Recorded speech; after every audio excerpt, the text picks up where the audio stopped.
Magandang araw mga ka-nice one. Share ko lang yung bago kong item na ikakabit ko sa Sniper 155 ko no, na si Saber. Yan. Bali, ito yung bago kong item.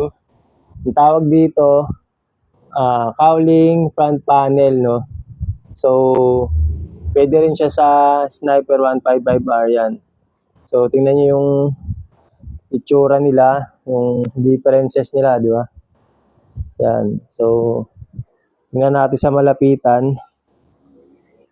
Yan. So, bali, ba na yung design niya rito?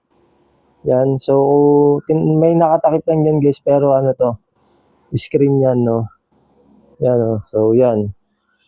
Tinakpan ko lang yan kasi hindi pa ako tapos eh. May gagawin pa ako dyan guys. So, yun yung itsura niya. Bali, kaya ganito siya. Bali, ano to eh. R-Series inspired siya. No? R-Series inspired yan. Kaya ganyan yung pinaka-design nung panel na to. Yan. Bali, nung dumating nga pala sa akin to guys. Bali, ano to eh. Kulay black siya, no? So, hindi available yung kulay gray. So, dumating sa akin to. Matte black. Tapos, bali, nag-repaint ako dito guys. So, nag-repaint ako. So, nirepaint ko siya.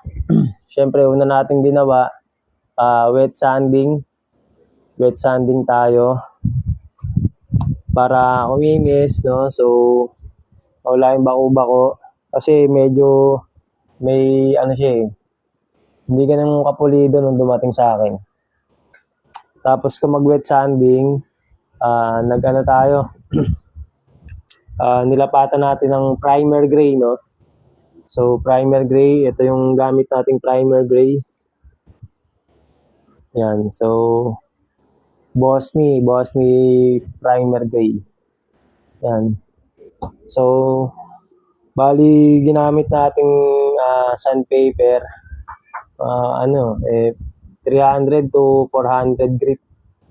Yun, pwede na yun.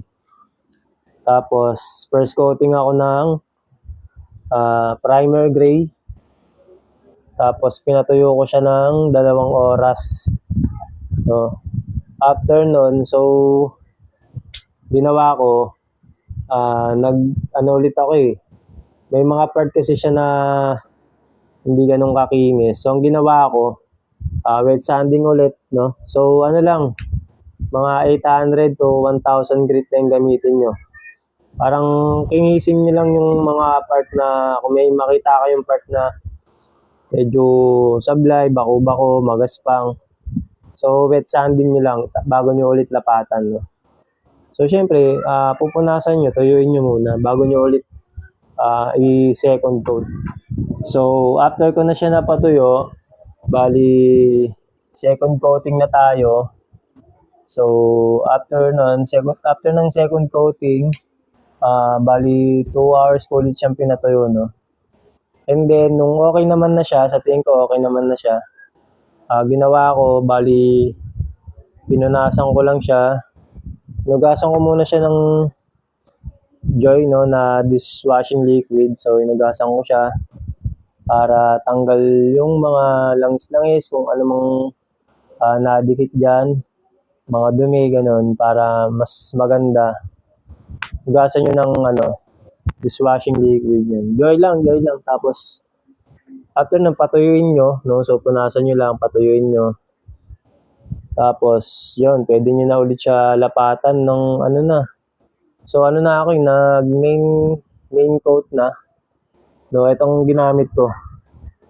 So, ito lang yung ginamit ko guys, no. So, ito kasi yung pinakamalapit na color na nakita ko eh.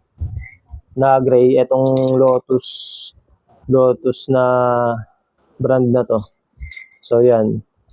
Lotus Paint X spray paint, no. So, bali, itong takip na to, yan talaga yung pinaka kulay na lalabas, no. So, naghanap muna ako ng mga ibang kulay gray. So, ito talaga yung pinaka nakita kong close talaga sa kulay nitong sniper natin. Yan. So first coat, yan, nag-first coat tayo ng ng main coat na Lotus na kulay gray. After nun, syempre 2 hours ulit, patuyo ulit. So ganun lang yung procedure niya, guys.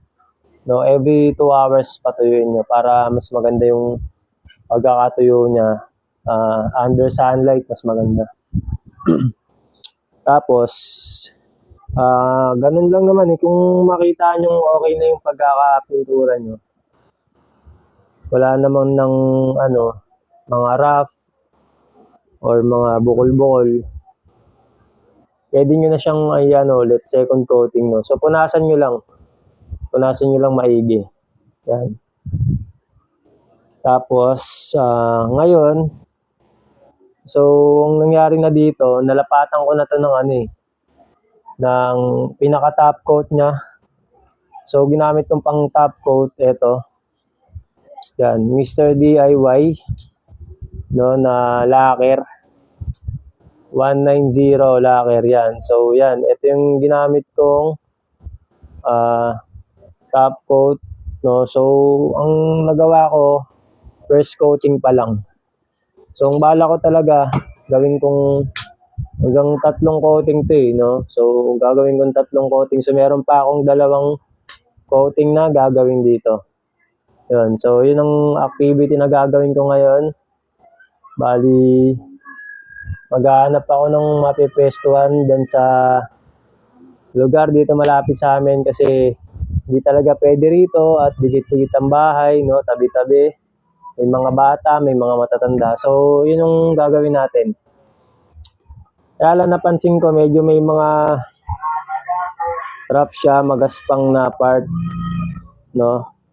So, ang gagawin ko, i-wet sand ko ulit siya.